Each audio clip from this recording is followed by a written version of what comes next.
Почитувани граѓани, почитувани медиуми, целата јавност вчера во Македонското собрание виде дека пратениците од антиевропската коалиција ВМРО, ДПМН и Левица се плашат од вистината.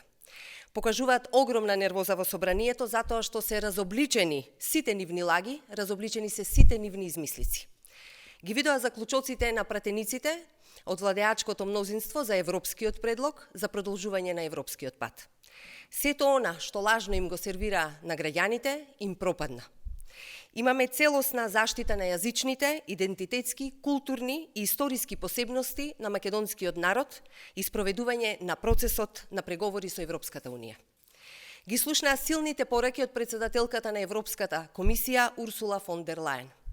Македонци со чист македонски јазик во Европската Унија, со заштитен македонски идентитет, почитуван од Унијата. Од тука е нервозата на овие лажни ликови кои свесно ги лажат граѓаните, манипулираат со една единствена цел да и наштетат на државата да не продолжи по европскиот пат. Погледнете и слушнете го ова видео како Антонио Милошовски беседи на гробот на Тодор Александров на бугарски јазик под бугарски знамиња.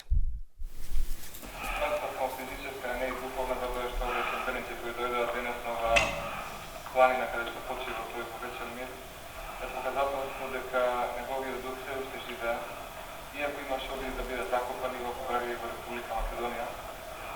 Најмногу што се радувам што се уште неговото дело се уважува, иако имаше обиди тоа да замри и да се заборави. Најголемата надеж во животот ми е дека еден ден овде, освен знамење на Република Бугарија, се видам и заеднички знамења на Бугарија и на Македонија, едно заедничко државно чествување за овој велик херој кој за животот го даде во слободата на порога на Македонија. Доколку не беше Тодор Александров, Македонија денес може би беше поинаку, а може би многу во Бугарија нема ни да ја паметат така како се треба да се запаметат. Единствено што ми останува е само да си поставам неколку въпроси, доколку беше жив денес Тодор Александров, дали би се радуваше на положението кое денес се уште владее во Република Македонија и ментално и политички и физички. Но оната што треба да се радува е дека во Република Македонија тој навистина го добива заслуженото венство во македонската историја и се надевам дека еден ден заедно некамо тука ќе се ходиме на поклонение во неговото родно село Новосело во Штипско. Мир на прака му и да живе Македонија.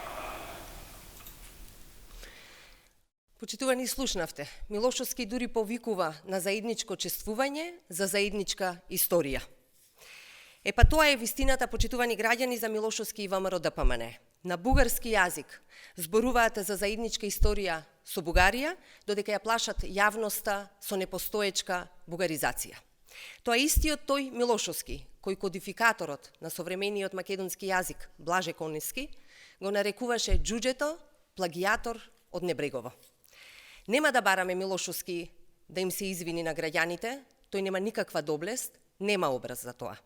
ВМРО ДПМН, Мицкоски, Милошовски и Николовски се единствено луѓе кои лажат и ништо повеќе. Ви благодарам.